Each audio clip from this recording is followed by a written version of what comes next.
નમસ્કાર ખેડૂત મિત્રો, સ્વાગત છે આપનું કૃષિ જાણ ગુજરાતીમાં। આજે આપણી સાથે જોડાઈ રહ્યા છે અમરેલી ગુજરાતથી ધર્મેશભાઈ, જો કે એક પ્રગતિશીલ ખેડૂત છે। એમને આજે MFI 2024માં નેશનલ એવોર્ડ થકી સન્માનિત કરવામાં આવશે। ચાલો જાણીએ એમની યાત્રા વિશે। જય હિન્દ, જય ભારત। મારું નામ ધર્મેશ, અમરેલી જિલ્લો ગુજરાત, અને 6000 મસાલા બ્રાન્ડ કરીએ છીએ અમે। અને અમારું આમ ઘરની 100 વીઘા જમીન છે, 17 એકર, અને અમે એમાં મરચી વાવી છીએ 6 વર્ષ થયા। અને અમે રિવ્યૂ સારા આવતા જાય છે। ગયા વર્ષે 54,000 કિલો વેચ્યું મેં, અને ટોટલી આપણે બહાર બીજા દેશોમાં આપણે સપ્લાય કરી છે। અને અમારા ઘરની પ્રોડક્ટ કરી છે, તો ઘરની ખેતી કરવામાં એટલો ફાયદો મળે છે કે આપણે ક્વોલિટી સુપર કરી શકીએ। બહારથી લેવી આપણે વિશ્વાસ ન આવે હે। એટલે અમે અત્યારે મારે અમરેલી જિલ્લામાં 100થી વધુ ખેડૂત છે, એને આપણે ખેતીમાં ધ્યાન દેખ રાખીને અને ક્વોલિટી બ્રાન્ડ કરાવી છીએ અને સુપર બ્રાન્ડ બનાવી છીએ।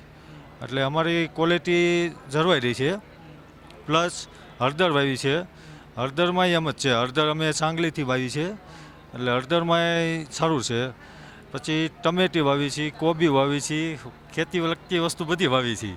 હા, અને બધી અમે બ્રાન્ડ એવી થાય છે કે એક કરતાં એક સળિયાતી એમ સહજાનંદ મસાલા બ્રાન્ડ સુપર બને છે। ઓર્ગેનિક રીતે કે પછી રાસાયણિક ખાતર નાખો છો? ઓર્ગેનિક તે સુપર નો હાવ ઓર્ગેનિક થાય, પણ ઓર્ગેનિક ઉપર જ બહુ અમે રેવી છીએ। બહુ રેડવાળી દવા એક વાપરતા જ નથી। કેટલા ટકા ઓર્ગેનિક ને કેટલા ટકા રાસાયણિક એક જણાવી શકશો? એક સંખ્યા જણાવી? જો હળદર એ તો ઓર્ગેનિક થઈ જાય, બાકી આ મરચી ને એમાં તો ઓર્ગેનિક ન જ થઈ શકે। એમાં શું છે, કોક રાઉન્ડ તો આપણે લેવા જ પડે કોન્ટેક્ટ ઝેરના, પણ જે સિસ્ટમેટિક દવા પ્યોર કેન્સર નડીને આવે ને એ તો વાપરતા જ નથી। એટલે એમાં 30% ઓર્ગેનિક ગણાય, 30થી 50%, 50% મીડિયમ એમ। તો બંનેમાંથી તમે બંને ખેતી કરો છો, રાસાયણિક ખાતર પણ નાખો છો અને ઓર્ગેનિક પણ નાખો છો, તો કયા સારી છે? એમ તો રસાયણ ખાતરથી ને જ સારું રહે, અને ઓર્ગેનિક ખાતરમાં જેટલી પહેલેથી ઓર્ગેનિક કરીએ આપણે, એટલે એમાં સારું જ છે।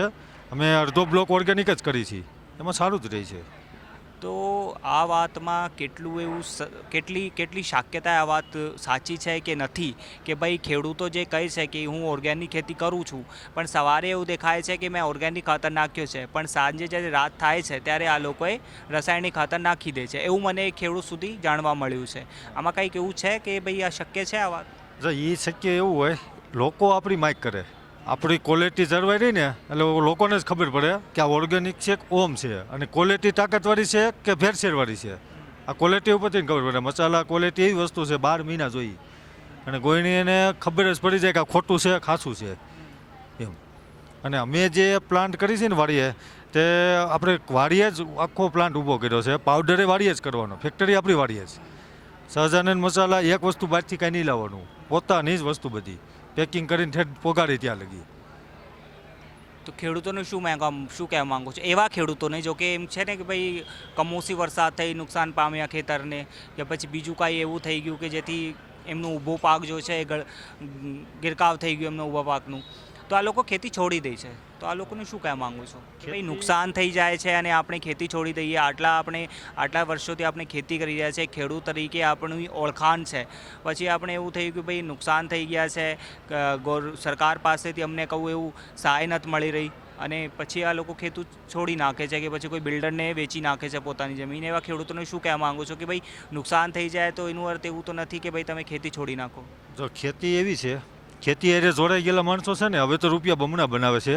ખેતીમાં રૂપિયો હવે બમણો બને એમ છે, તમે સાથે પેકિંગ કરો અને આપણે નામથી માલ વેચો તો રૂપિયા 3 ગણા થશે। તમે કાંઈ એવું નહીં કરો ને ખાલી માલ પકાવીને વેચો ને તો રૂપિયા નહીં બનતા। એટલે રૂપિયા બનાવવા માટે તમારે છે ને પ્રોસેસ કરવી જ જોઈએ। પણ નુકસાન થઈ જાય છે તો છોડી દે છે? એ નુકસાન થાય છે ને, એની હિસાબેથી આપણે બીજું વાવેતર કરીને એને નુકસાનનો ફાયદો લેવાનો જ, એની હારે હિંમત નહીં હારવાની। પણ એવું છે ને કે ભાઈ નુકસાન થઈ ગયું છે, સરકાર પાસેથી કંઈ સહાય મળી નથી રહી, તો આપણે શું કરીએ પછી? નહીં, સરકાર સહાય મળે જ છે, પણ ન મળે તો એ પાક આપણે ફેલ થઈ ગયો બીજો પાક વાવી જ દેવાનો તરત, અને બીજો પાક લઈ લેવાનો।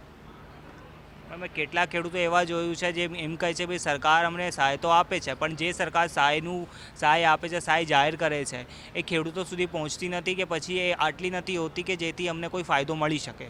હવે તો ઓનલાઈન થઈ ગયું છે ને એટલે ખેડૂતને મળી જાય છે, પણ આવું આજથી 2002થી 2010-11 લગી એવું ચાલતું કે ખેડૂતને રૂપિયા મળતા નહીં. હવે તો ઓનલાઈન રીતે મળી જાય છે બધાને, અને હવે ગુસ્કો મોલ આપણે જે ટેકાના ભાવથી ખરીદી કરે છે એટલે એમાંય આપણને ભાવ સારા મળે છે એમ. તો ગામમાં જે તમારા છે એ કઈ નદીથી પાણી આવે છે? આપણે કૂવામાંથી આવે છે. અમારે બાજુમાં કુકાઓ છે ને તાલુકો, ત્યાં એક નદી છે, ત્યાંથી આપણે પાણી લેવા છીએ. એટલે નદીનું મીઠું પાણી, વાડી આપણે બોર છે, ટાંકોમાં નહીં, નદીનું જોડાયેલ નથી, પણ નદીનું જોડે જ છે એટલે નદીનું જ આવે પાણી અમારે.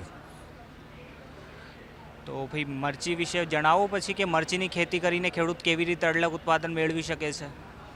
જો મરચીમાં 50 મણની આડગાળે મરચું થાય, અને મરચું પાવડર કરીને વેચો એટલે આ 7થી 9 હજાર લગીનું મણ પડે, એટલે આપણને વીઘે 2 થી 3 લાખનો વીઘો પડી જાય છે.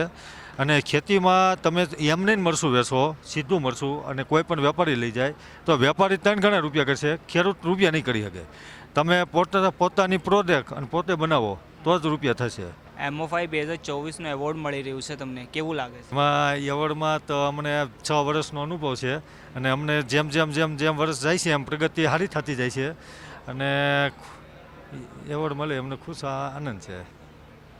તો તેઓ હતા આપણા સાથે અમરેલીના ધર્મેશભાઈ, જેમને આજે MOFI 2024માં કેન્દ્રીય મંત્રીઓ થકી એવોર્ડ મળશે, નેશનલ એવોર્ડ મળશે. નેશનલ એવોર્ડ મળવા બદલ ધર્મેશભાઈ તમારો ખૂબ ખૂબ